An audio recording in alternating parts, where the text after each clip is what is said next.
একটি দেশের বিমানবন্দরকে বলা হয় সে দেশের আয়না। এর ব্যবস্থাপনা ও পরিবেশ তুলে ধরে দেশের সার্বিক চিত্র। বাংলাদেশের প্রধান বিমানবন্দর হযরত শাহজালাল আন্তর্জাতিক বিমানবন্দরে যাত্রীদের জন্য টার্মিনালের ভেতরে বিভিন্ন স্থানে রয়েছে গণশৌচাগার। আধুনিক ফিটিংস, টিস্যু, সাবান আর নিয়মিত পরিষ্কার করায় টয়লেটগুলো থাকে তকতকে। তবে উল্টো চিত্র বিমানবন্দরের টার্মিনাল ভবনের বাইরে টয়লেটের চিত্র। টাকার বিনিময়ে এসব টয়লেট ব্যবহার করলেও নোংরা, দুর্গন্ধ, পরিবেশে দম বন্ধ হয়ে আসে। নেই সাবান ও টয়লেট পেপার। এছাড়া টার্মিনালের বাইরে পর্যাপ্ত টয়লেট না থাকায় যত্রতত্র মূত্র ত্যাগ করায় বিমানবন্দরের প্রবেশপথ দিয়ে হাঁটা যায় না।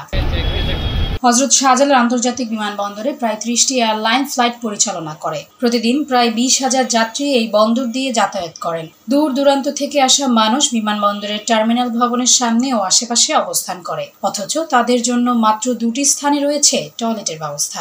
সরেজমিনে 2 জায়গার টয়লেটগুলো দেখা যায়, 2টি টয়লেটের পরিবেশই অপরিচ্ছন্ন। টয়লেটের ফিটিংসগুলো নোংরা, কয়েকটি ভাঙা। অনেকগুলোর বেসিংয়ের কলে পানি নেই। ফ্লোরের মেঝে কাদা, ময়লা আর স্যাঁতস্যাঁতে হয়ে আছে।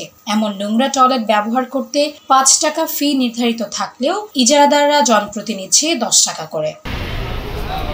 এসব পাবলিক টয়লেট পরিষ্কার করার কোনো তৎপরতা দেখা মেলেনি। বিমানবন্দর কর্তৃপক্ষেরও কোনো ধরনের মনিটরিং না থাকায় ইজারাদারদেরও কোনো দায়বদ্ধতা নেই। তাই নির্ধারিত ফির চেয়ে বেশি টাকা দিয়ে নোংরা টয়লেট ব্যবহার করতে হচ্ছে বিপদে পড়া মানুষকে।